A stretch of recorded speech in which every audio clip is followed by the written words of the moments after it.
काशी गांव में रहने वाला एक किसान काफी दुखी था। वो अपने जीवन की छोटी छोटी परेशानियों को लेकर उदास रहता था और अपने दुख के बारे में लोगों को बताता फिरता था। एक दिन उसे किसी ने सलाह दी कि तुम गौतम बुद्ध के पास चले जाओ, वे तुम्हारी समस्याओं का कोई न कोई हल जरूर निकाल लेंगे।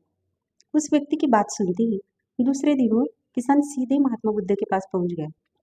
गौतम बुद्ध के पास पहुंचकर उन्हें प्रणाम करते हुए उसने बताया कि मैं एक किसान हूँ और मैं खेती करके जीवन यापन करता हूँ। मैं यहाँ अपनी समस्याओं का समाधान लेने के लिए आया हूँ। दरअसल कई बार हमारी फसल अच्छी होती है तो कभी बिल्कुल भी नहीं होती। इससे मैं बहुत परेशान हो जाता हूँ। इतना कहने के बाद किसान ने आगे कहा कि मेरी पत्नी है और वो मुझसे बेहद प्रेम करती है, पर कभी कभी वो मुझे बहुत परेशान करती है। उससे मैं तंग आ गया हूँ। और इस तरह वह अपनी सारी परेशानियां महात्मा बुद्ध को सुनता रहा और वो उसकी बातें सुनते रहे। जब तक किसान बात कर रहा था तब तक गौतम बुद्ध एक शब्द भी नहीं बोले। वो बस ध्यान से किसान की ही बातें सुन रहे थे। परेशानी बताते हुए किसान बोलता है कि मेरा एक बच्चा भी है। यह तो काफी अच्छा, पर कई बार मुझे परेशान करता है और मेरा कहना नहीं मानता। ऐसा कहता हुए किसान अपनी सारी परेशानियों को बताता गया।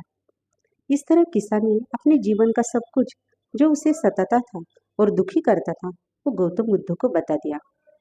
अब किसान के पास उन्हें बताने के लिए कुछ भी नहीं बचा और उसका मन काफी हल्का हो गया। महात्मा बुद्ध से सब कुछ कहने के बाद वो उनसे अपनी परेशानियों के समाधान की उम्मीद लगाए बैठा था। काफी देर तक गौतम बुद्ध के जवाब का इंतजार करने के बाद बेसब्र होकर किसान ने ऊंची आवाज में महात्मा बुद्ध से पूछा, क्या आप मेरी समस्याओं को लेकर कुछ नहीं कहेंगे? तब गौतम बुद्ध बोले, मैं तुम्हारी किसी तरह से भी मदद नहीं कर सकता। किसान ने महात्मा बुद्ध से ऐसे जवाब की उम्मीद नहीं की थी। वह जवाब सुनकर हैरान हो गया। उसे अपने कानों पर भरोसा नहीं हो रहा था। उसने भगवान बुद्ध से पूछा कि ये क्या आप बोल रहे हैं? क्या आप मेरी समस्याओं का समाधान नहीं कर सकते?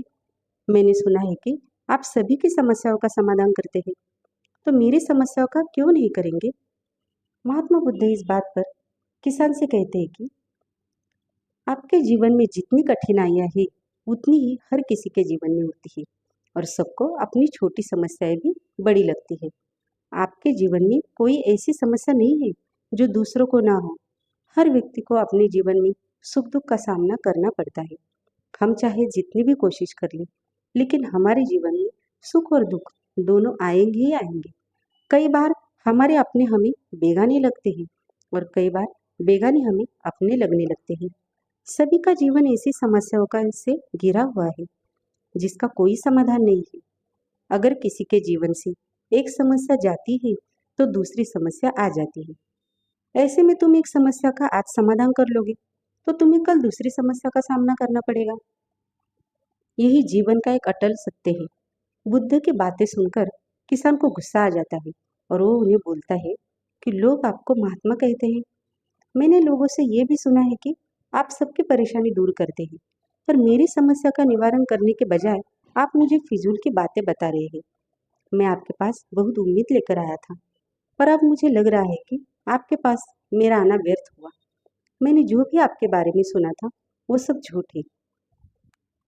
महात्मा बुद्ध को इतना कहकर किसान वहां से चल जाने लगता है। तभी उससे भगवान बुद्ध कहते हैं कि तुमने जो समस्या बताई है उनका मैं समाधान नहीं कर सकता, पर मैं तुम्हारी दूसरी परेशानी का निवारण कर सकता हूँ।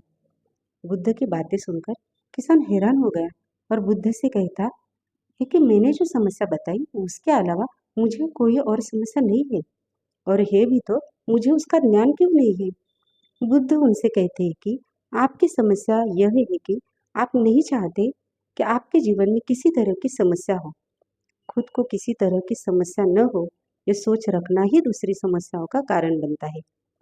आपको यह स्वीकार कर लेना चाहिए कि हर व्यक्ति जीवन में किसी न किसी तरह की समस्या होती है। ये सोचना छोड़ दो कि आप इस दुनिया के सबसे दुखी इंसान हो। आपको अपने आसपास के लोगों को देखना चाहिए, क्योंकि बाकी लोग भी किसी न किसी चीज से परेशान और दुखी है। जीवन में सुख और दुख आकर ही रहेंगे, उसे कोई नहीं बदल सकता। बस तुम्हें दोनों ही स्थिति में खुद को काबू में रखना होगा। इससे दुख का असर तुम पर ज्यादा नहीं होगा। ऐसे में तुम्हें यह सोचना छोड़ना होगा कि तुम्हारे जीवन में समस्या न हो, तभी तुम हर समस्या का आसानी से सामना कर पाओगे। बुद्ध की बातें सुनकर किसान उनके पैरों में गिर गया और उनसे माफी मांगने लगा। वो समझ चुका था कि महात्मा बुद्ध उससे क्या कहना चाह रहे हैं। इससे हमें यही सीख मिलती है कि मनुष्य को अतीत के बारे में नहीं सोचना चाहिए और न ही भविष्य की चिंता करनी चाहिए। आपको मेरा चैनल अच्छा लगा हो तो चैनल को सब्सक्राइब, लाइक, शेयर और कमेंट ज़रूर करें। धन्यवाद।